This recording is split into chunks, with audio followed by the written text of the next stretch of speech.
ng selebrasyon ng linggo ng kasuotang Pilipino.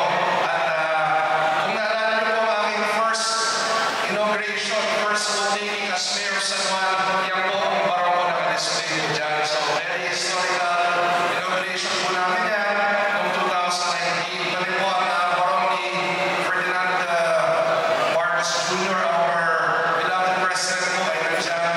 Pati po ang Filipinian rin po ni First Lady Luisa Marcos. Pati ang isang Filipiniana ni Harvey Evangelista at isang barong ni Adingdong Dantes. So marami pong mga interesting pieces na makikita po kayo.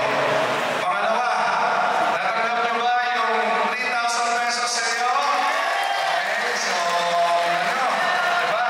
Sabi mo lang ng Lunes, magpalis na na. O sa loob na nilang araw ay may konting tulong na para sa inyo sa inyong mga pamilya. Okay, so sahan po, basta may konting bigayang may tumayong sa inyo, alalalan po, dalawa tayo ng parang magpapatulong sa inyong mga pamilya.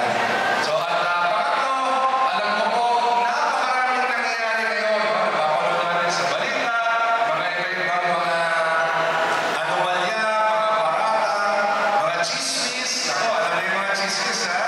Diba? Yung ibang tao na di umano'y may mga ginagawang kalokohan, diba? So ito lang ang payo mo.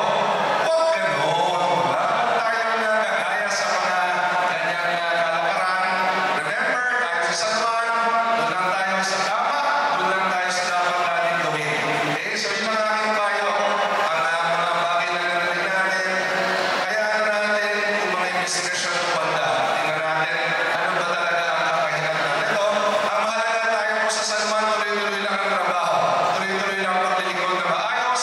Sapagat ito, masasabi ko, masaya po ang ating mga mamamayan sa ating mga bagong San Juan administration na lahat po kayo ay bahagi. So let us just continue to work hard for the people of San Juan. Araw-araw, maging tapat tayo sa ating mga tungkulin, kahit wala nagbabantay sa atin, kahit mag-isa tayo sa ating mga tanggapan, tulang tayo sa tamang paraan. At pag doon tayo sa tama, hindi tayo mag-disgrasya. Hindi lang naman yan eh. Diba? The moment we are doing things outside of what we're supposed to do, then tayo